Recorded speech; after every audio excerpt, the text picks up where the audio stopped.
Sabe aquele dia a dia de líder que parece uma maratona de resolver conflitos e desfazer mal-entendidos? Pois é, esta análise é para quem vive isso. A gente vai descobrir que, na maioria das vezes, o problema não são as pessoas. O verdadeiro vilão da história é a falta de clareza.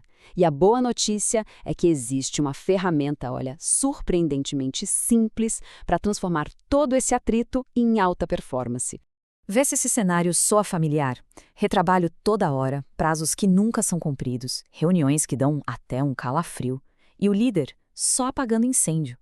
Se a resposta foi sim, respira fundo, porque o problema provavelmente não é a equipe. A verdadeira causa dessa fricção toda é a falta de um mapa claro. A gente fica tratando sintomas, mas chegou a hora de curar a doença de vez. E esse vácuo de produtividade tem nome, viu? Os especialistas chamam de zonas cinzentas. É aquele lugar meio nebuloso onde ninguém sabe ao certo quem decide o quê, quem faz o quê ou o que de fato significa um trabalho bem feito. É um ambiente perfeito para a ambiguidade reinar e a energia do time, bom, simplesmente sumir. Tá, então se a culpa não é das pessoas, de quem é? É hora da gente mudar o foco. A verdadeira origem da maioria dos conflitos que se repetem está no sistema em que a equipe trabalha. Ou melhor, na falta de um. É muito, mas muito fácil mesmo, apontar o dedo e dizer que é falta de motivação ou o gênio difícil de alguém. Essa é a armadilha que a maioria dos líderes cai. Só que esses motivos são só a pontinha do iceberg. Culpar as pessoas é como dar um remédio para a febre, mas ignorar a infecção que está causando tudo. E aqui está a ideia que pode ser a grande virada de chave na gestão. Muitos conflitos não nascem de mau caráter, mas de ambiguidade. Pensa bem, se as regras do jogo não estão claras para todo mundo, cada um vai jogar do seu jeito. O conflito não é uma questão de má intenção, ele é uma consequência quase inevitável da falta de um manual claro. A melhor parte é que resolver isso não exige criar manuais gigantes ou um monte de burocracia. Na verdade, exige uma ferramenta bem prática, bem direta, que qualquer líder consegue aplicar. Vamos ver como a gente constrói essa clareza. A solução se chama ficha de função de uma página. Pensa nela como se fosse o GPS para cada pessoa da equipe. E não é aquela descrição de cargo antiga e engessada. É um guia vivo, direto ao ponto, que acaba com qualquer dúvida sobre o que realmente importa naquela função.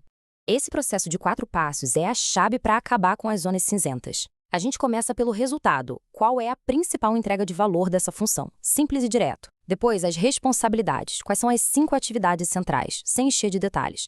Terceiro, indicadores. Como é que a gente vai saber, com números, que o sucesso aconteceu? E por último, mas super importante, autonomia. O que essa pessoa pode decidir sem precisar te perguntar a cada 5 minutos. Juntos, esses pilares criam um campo de jogo limpo e claro para todo mundo.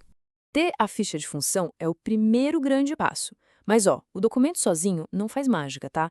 Ele precisa virar a base de todas as conversas, de todos os combinados. A ficha define o quê, mas a transformação de verdade acontece no como a gente usa essa clareza no dia a dia. E essa frase, olha, é fundamental para qualquer líder. Pensa bem, sem um critério claro, falar não gostei desse trabalho é só a sua opinião contra do outro. A conversa vira um cabo de guerra. Agora, se o critério era o relatório precisa ter o gráfico X, a conversa muda. Ela vira, olha, aquele critério que a gente combinou não foi cumprido. O foco sai da pessoa e vai para o padrão que foi acordado. E aqui, a gente fecha o ciclo. Um combinado sem consequência é só um pedido educado, uma sugestão. E a consequência não precisa ser uma punição, não. Pode ser algo natural, do tipo, se essa etapa atrasar, a próxima não tem como começar. Isso cria um senso de responsabilidade real, porque conecta a ação de uma pessoa com o resultado de todo mundo. Então, essa aqui é a fórmula completa de um bom acordo. Sem a expectativa clara, o que a gente tem? Confusão total. Sem um critério para medir, tudo vira só opinião. E sem consequência, o nosso acordo firme e forte vira só um pedido. Qualquer delegação, feedback ou projeto precisa desses 3 elementos para funcionar sem atrito. É a estrutura que sustenta a clareza. E no final das contas, qual é a grande transformação? É a gente sair de um ambiente gerenciado na base da subjetividade e das urgências para um sistema que opera com padrões claros e desempenho que dá para medir. E os resultados dessa mudança são gigantes. O retrabalho praticamente some, porque, deixa de ser uma questão de gosto. O clima da equipe melhora muito, porque o feedback é sobre o processo, não sobre a pessoa. A energia que antes ia para o ralo com conflito agora vai toda para a produtividade. E o mais libertador, o líder finalmente para de ser bombeiro e passa a ser estrategista. Para fechar, fica aqui um desafio prático. Pensa na sua equipe, agora. Qual é aquela função que mais gera ruído, dúvida, retrabalho? Agora imagina o impacto se, amanhã, essa função tivesse uma ficha de uma página, cristalina. Onde é que o alívio seria maior? Lembre-se, clareza não é burocracia. Clareza é a base para o desempenho e para a paz no trabalho. E tudo isso pode começar com uma única página.